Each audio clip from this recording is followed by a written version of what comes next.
Hi everyone, आप सभी का स्वागत है। चूँकि ऐसा समय चल रहा है कि मुझे ऑनलाइन आना ज़रूरी पड़ा और मुझे यूट्यूब पे वीडियो अपलोड करने की ज़रूरत पड़ी कि कुछ बच्चे मुझसे ये पूछते कि सर बोर्ड के एग्ज़ाम में मेरा बहुत सा क्वेश्चन छूट जा रहा है। तो मैं आज आपको 2-3 चीज़ बताने वाला हूँ। सबसे पहला तो ये मैं बताने वाला हूँ कि how to manage your time. एक कभी भी किसी एग्ज़ाम में आप एग्ज़ाम देने जाते हैं तो सबसे ज़्यादा उसमें प्रेशर जिसको हम कह सकते हैं टाइम होता है।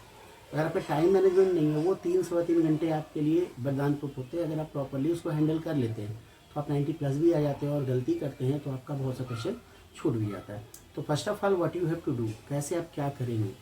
जहाँ तक मैं समझता हूँ कि अगर आपको पेपर मिलता है क्लास 10 और 12 के बच्चों को, XYZ कोई भी एग्ज़ाम हो, किसी भी सब्जेक्ट का डजंट मैटर, तो आप सबसे पहले उसमें पेपर के टाइम को यूटिलाइज़ करने के लिए जो आपको पहले के 15 मिनट मिलते हैं उसमें प्रॉपरली क्वेश्चन को पूरी तरह से पढ़ लीजिए।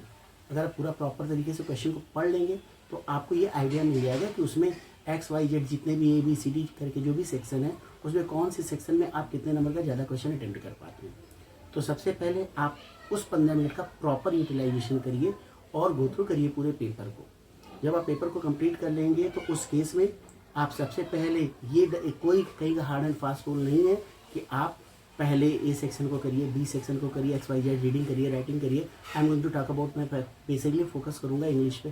तो ये कोई हार्ड एंड फास्ट रूल नहीं है कि आप पहले रीडिंग सेक्शन करेंगे, राइटिंग सेक्शन करेंगे, लिटरेचर सेक्शन करेंगे, या समझिए ग्रामर सेक्शन करेंगे। तो आप सबसे पहले आप जब पढ़ेंगे तो आपको ये एसेस हो जाएगा, आप एस्टिमेट कर लेंगे, अंदाजा लगा लेंगे, गेस कर लेंगे कौन सा सेक्शन मेरा बहुत अच्छा है। तो सबसे पहले आप बिना समय बर्बाद किए उस सेक्शन को प्रॉपरली आप कर लीजिए। जब उसको आप कर लेंगे तो कर लेने के बाद आपका दूसरा सेक्शन आएगा। हमेशा आपका प्रेफरेंस क्या होना चाहिए, जो सबसे अच्छा आ रहा है उसको सबसे पहले, जो सेकंड नंबर पे थोड़ा कम कहीं कंफ्यूजन है वो, और जो बिल्कुल नहीं आ रहा है उसको सबसे लास्ट में करिएगा।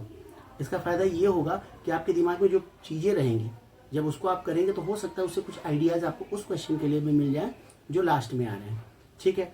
और अब कैसे जाते हैं, दो तरह के बच्चे होते हैं। जैसे एक बच्चे जिनको सारे सेक्शन पे प्रॉपर कमांड है, ऐसा तो हो ही नहीं सकता।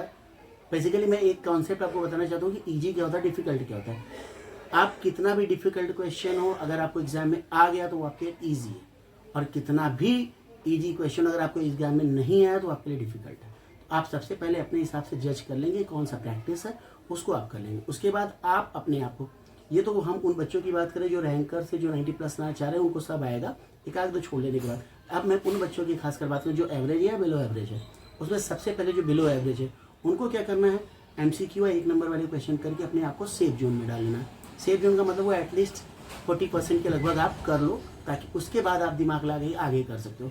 तो होल एंड सोल कहने का मतलब ये है कि आप अपने सामने कोई भी टेंशन मत लीजिए, और आपको जो पेपर आता है आप कायदे से रीड करेंगे। रीड करने के बाद ही हो सकता है कि जब आप शुरू में पेपर पढ़ें और अगर आप पहले से पढ़ें आपको लगा अल्लाह कुछ तो आ ही नहीं रहा, व्हाट शुड बी डन, तो उस केस में घबराने की बिल्कुल ज़रूरत नहीं। जब आप करना शुरू करेंगे ना धीरे धीरे, अगर आप प्रॉपर वे से पहले पढ़ें वो ऑटोमेटिक अपने आप आता जाएगा।